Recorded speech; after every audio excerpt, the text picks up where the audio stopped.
All right. So you've got these three plans on your outline: the Virginia plan, the New Jersey plan, and the Connecticut plan, sometimes called the Great Compromise. So when the founding fathers showed up to Philadelphia, we keep saying this, we have historical hindsight. We know they're going to write up the Constitution of the United States of America. They don't necessarily know this. Some of them are thinking, yeah, you know what, we got to start this all over. This is not working. Others like, yeah, maybe we just need to change some things a little bit. The articles, maybe just let Congress raise taxes. And others are just, maybe we'll think, maybe we could do a little bit here, a little bit there. So again, right, we got kind of people feeling all different ways about this gathering, but most of them agree that some changes need to be made, or they're at least there to listen. So Madison, before he showed up at Philadelphia, he had written a letter to his friend Thomas Jefferson over in Paris and asked him to send him some books. Now, Jefferson's a total bibliophile. You never ask someone who loves books to send you books. They're going to send a lot. Jefferson sent, off the top of my head, I want to say it was like a couple of hundred. He sent just dozens and dozens and dozens of books. And what Madison was interested in is Madison asked Jefferson to send him books about civilizations in the world. And basically what he wanted to do was kind of make a list, like, this is what worked, this is what didn't work. And in doing this and in reading all these different books, he ultimately formulated the plan that we think of as checks and balances.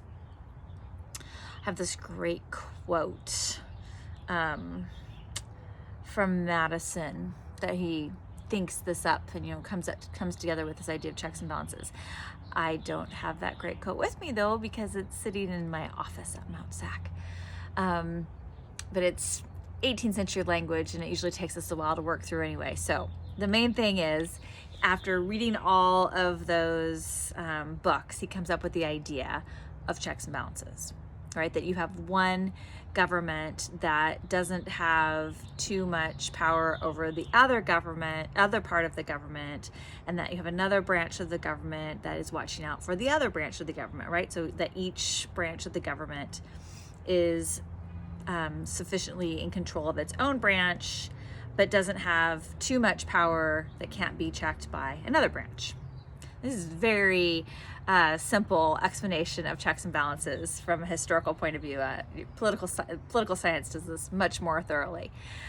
Okay, so the delegates from Virginia then present their Virginia plan, and what they suggest is needed is that under the Articles there was a unicameral legislature, just meaning one house.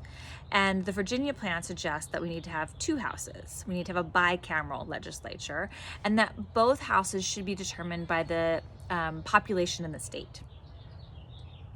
Well, you can see how like a state like New Jersey would be like, whoa. Like, no, that does not sound like a good idea to us, right? Because if you're New Jersey and you're a small state with a small population, you're not going to get a voice in this government. Under the Articles, it's one house, one state, one vote. So if we're going to go to this bicameral legislature that Virginia is planning, then New Jersey is like, whoa. Like, we'll lose our voice. So New Jersey says, you know what, it's okay, it's good. Let's just keep what we got, but let's just tweak it, right? Let's just let like Congress raise taxes and things like this. Just give Congress a little bit more power.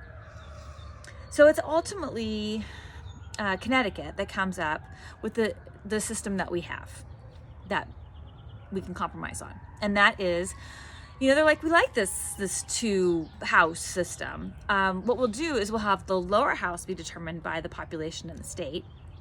That's the House of Representatives. This is why the census is so important, because that's going to determine the amount of representatives you have in the House.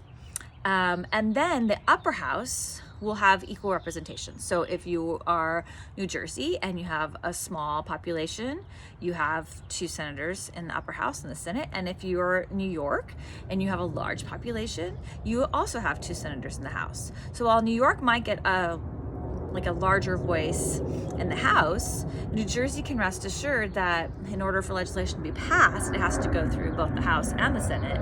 So New Jersey can be rest assured. Loud. We got sirens. We got an airplane going on now. I tell you, there's big old Roblox game going on inside, which is why I came out here. But we'll just do what we can do. Anyway. New Jersey can rest assured that the Senate, if they don't like legislation that was passed in the House, New Jersey can rest assured that they still have that equal voice in the Senate. And so ultimately it is the Connecticut plan that gets passed and put into the Constitution. But there's still a catch, right? If you are, say, Massachusetts, Delaware, Rhode Island, and, to some extent, Philadelphia or Pennsylvania, you still don't like how representation is being determined by the size of your state, because Georgia, South Carolina, they're going to be able to have a larger population from which to base their numbers on, because they will count their enslaved population. And so that's where we get to this next conversation that's in the lecture, and that's where slavery is going to enter this conversation. We're going to start to have compromises about slavery. So that's the next section. All right, take care.